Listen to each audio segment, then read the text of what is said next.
In 12b, we start dealing with critical path analysis. I'm given this precedence table. You've done the examples already. So we're asked to draw an activity network for this project. So A and B, we can see here, don't depend on anything. So they can happen independently, A and B.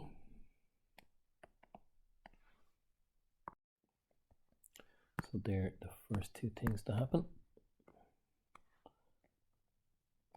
When we look at the next two, C depends on B, and D depends on A, and E depends on both of these things being completed, so they're going to have to converge. B depends on C depends on B, so C down here, and D depends on A. They'll have to converge for E to happen. C and D have to be completed, so that's the third thing. So then the fourth thing will be E depends on C and D, and then F depends on E. So overall there are 5 tasks involved here.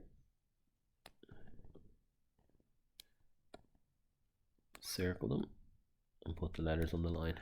So Theo says E can start as soon as D is completed. Is he right?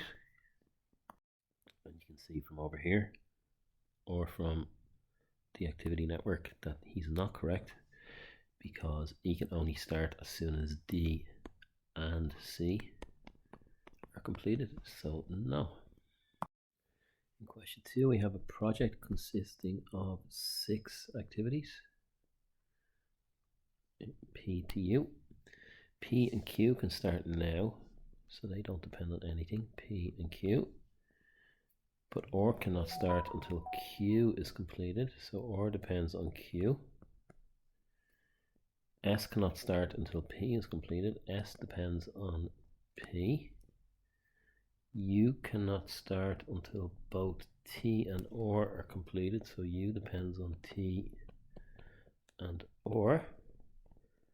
It doesn't say anything about T. No, so T doesn't look like it depends on anything. So we're drawing this network.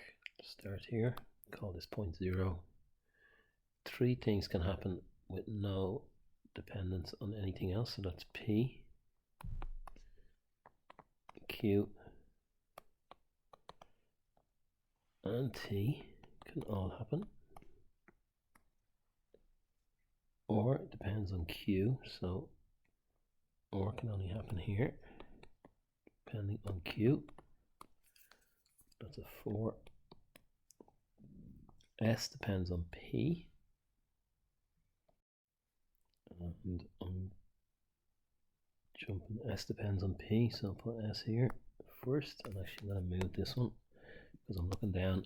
We need a convergence here, T and R. U depends on both T and R being done, and R depends on Q, so put R going down in this direction. It has to be done with T. So that's my R, and U in this direction.